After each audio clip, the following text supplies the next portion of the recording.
The Lord be with you. A reading from the Holy Gospel according to Luke. Jesus passed through the towns and villages, teaching as he went and making his way to Jerusalem. Someone asked him, "Lord, will only a few people be saved?" He answered them, "Strive to enter to the narrow gate, for many, I tell you, will attempt to enter but will not be strong enough. After the master of the house has arisen and locked the door, then will you stand outside knocking and saying, 'Lord, open the door for us.' He will say to you in reply, 'I do not know where you are from.' And you will say, 'We ate and drank in your company, and you taught in our streets.' He will say to you, 'I do not know where you are from. Depart from me, all you evildoers.' And there will be wailing and grinding of teeth. When you see Abraham, Isaac, and Jacob, and all the prophets in the kingdom of God, and you yourselves cast out, all people will come from the east and the west, and from the north and the south, and will recline at table in the kingdom of God. For behold, some are last who will be first, and some are first who will be last." The Gospel of the Lord. Praise to you, Lord Jesus Christ.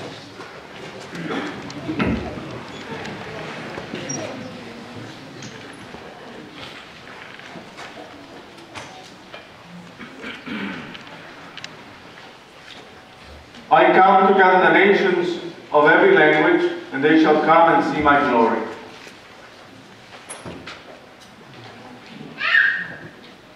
Going back to our catechism, I remember growing up and learning who God is.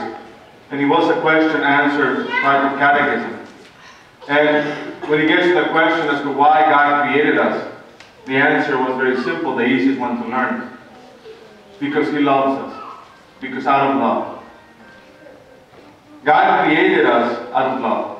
God created the universe out of love. So much there is love in God that He cannot contain it in Himself.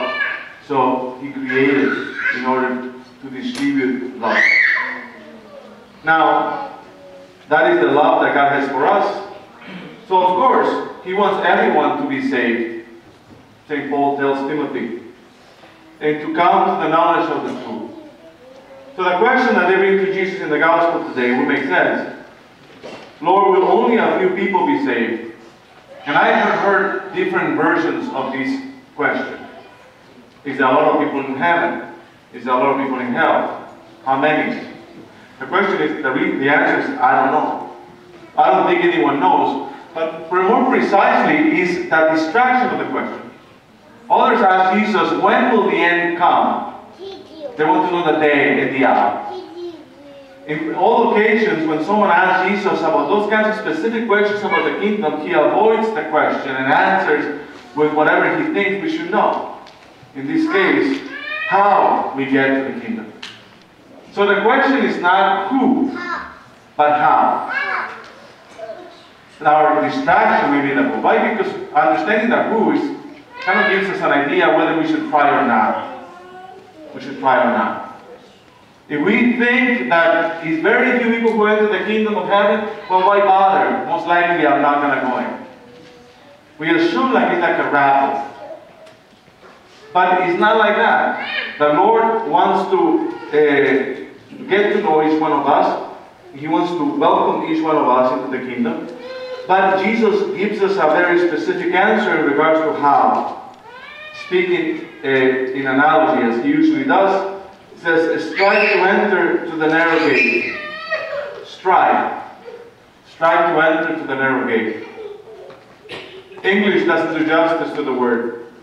In Greek, it says, agonizomai. I'm not a Greek scholar, so. But in Greek, it actually means a supreme effort. The word agonizing in English comes from that Greek word. So one could say what Jesus is saying is agonize to enter to the narrow gate. And another word currently still in use in Greek, it describes a contest like the Olympics. You used to describe hand-to-hand combat of what we know as wrestling. Wrestle to enter to that narrow gate. Wrestle. What the Lord is asking us is to enter into a battle. Not a battle with the world, but an internal battle. And that's why it's so important for us to foster a good spiritual life. An interior life. And we speak a lot about that because it's so important for us to grow and strive to enter to that narrow gate by building a strong spiritual life. An interior life. And that does not grow without a battle, without wrestling. Wrestling most likely with ourselves. The fact that the Lord describes this as a very narrow gate, it doesn't mean that we need to lose weight to enter it. So you're thinking about it. It's not that kind of narrowness. It is the kind of narrowness that it requires only us to enter through it. That is the purity of our soul. In our life, we have, with many years, or thanks to original sin, many attachments. We get attached to things, the things that we like. And so many times God takes a third, fourth, or fifth place in regards to our priorities in life. Work, family, friends, food, hobbies, material things, money. All those things tend to preoccupy us constantly, and they become attached to us. And they're part of our lives, but somehow we carry them, become baggage. Our preoccupation, let's be honest, on everyday life is not how do I enter heaven. The things that worry us most has nothing to do with our salvation.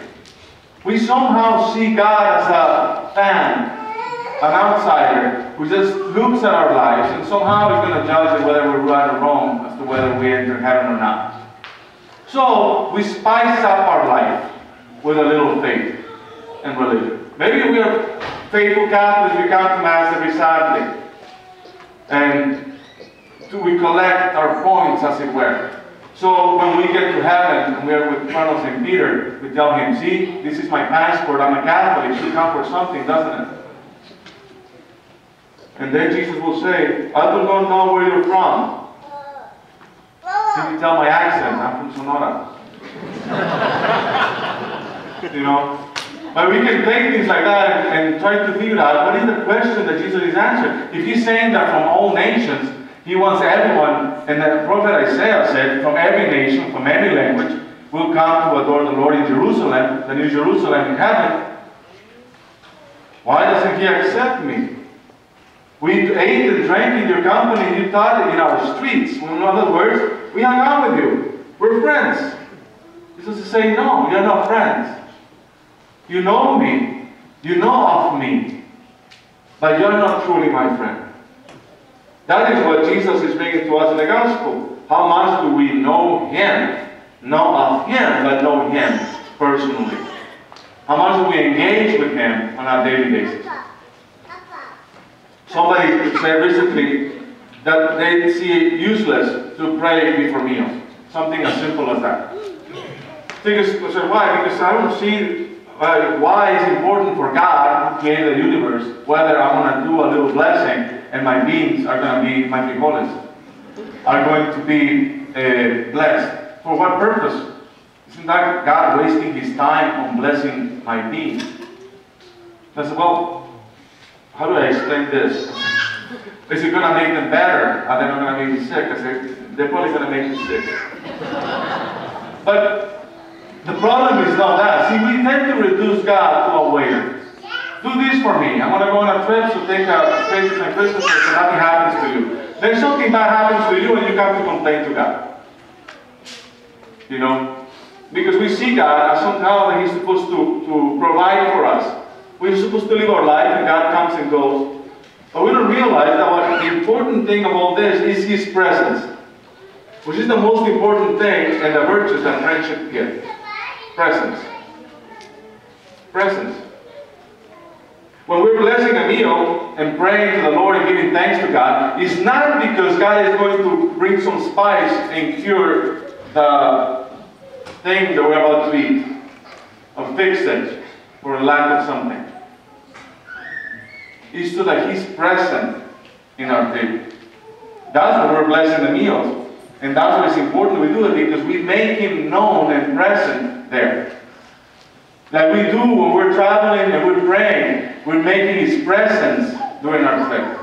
Like some people who listen to books or they pray the rosary when they're traveling, they're making His presence. They're emanating His presence. That means the friendship of God is constant. It reflects the reality, not that we are from where we are, but that we become true citizens of the kingdom through baptism. What St. Paul calls our citizenship is in heaven. Already on earth. We don't belong here. We don't belong here. And I've said this before. If a soul is not struggling with the world, then it's worldly. To use the word of Pope Francis. If the soul is not struggling with the world, that means we're just cruising in life. And everything seems to be dippity-doo. Everything seems fine. Then then the soul is not growing. For a Christian to be in this world, we should feel like we don't belong here. We bump into things. St. Hilary used to say that the world is for the Christian what the cross was for Jesus, for our salvation. So we're going to this world and we should be bumping into things. Things should hurt. Things inside should be constantly questioning, wrestling. That is the kind of wrestling that would eventually make us holy. The wrestling in building a good spiritual discipline. In the letter to the Hebrews today, the Lord uses the word discipline for us and speaks to us as children of a Father. And uses the imagery of a father so that we understand our relationship with God. God is not a waiter. We should not be calling upon Him to fix our problems. St. Teresa of Avila used to say, we waste so much time asking God to fix our neediness. Instead of building a relationship with Him. We're children of God, which means that we're supposed to listen to the Word of God so that He can discipline us, teach us how to live our life. And that's where the bumps come. In the spiritual world, you're going to feel bumps. And that is what the letter to the Hebrews explains to us. My son, do not disdain the discipline of the Lord or lose heart when reproved by Him. For anyone who develops a relationship with the Lord will understand this. Sometimes we feel that God is not answering to our prayers, but we need to continue our relationship with Him. It is a matter of building a relationship with the Lord. He wants to be permeated there. Sometimes things seem to be out of control, or God sends us things that do not make any sense, but at the end He wants a relationship. He wants to establish that citizenship and us as His children. So He makes corrections of us in the same way that a father will correct his children. For what son is there whom his father does not discipline? If we see ourselves as children of God, we should not think that God is going to spoil us with every single needy thing that comes through our heads. We need to see, how does He want to fix me, help me, heal me?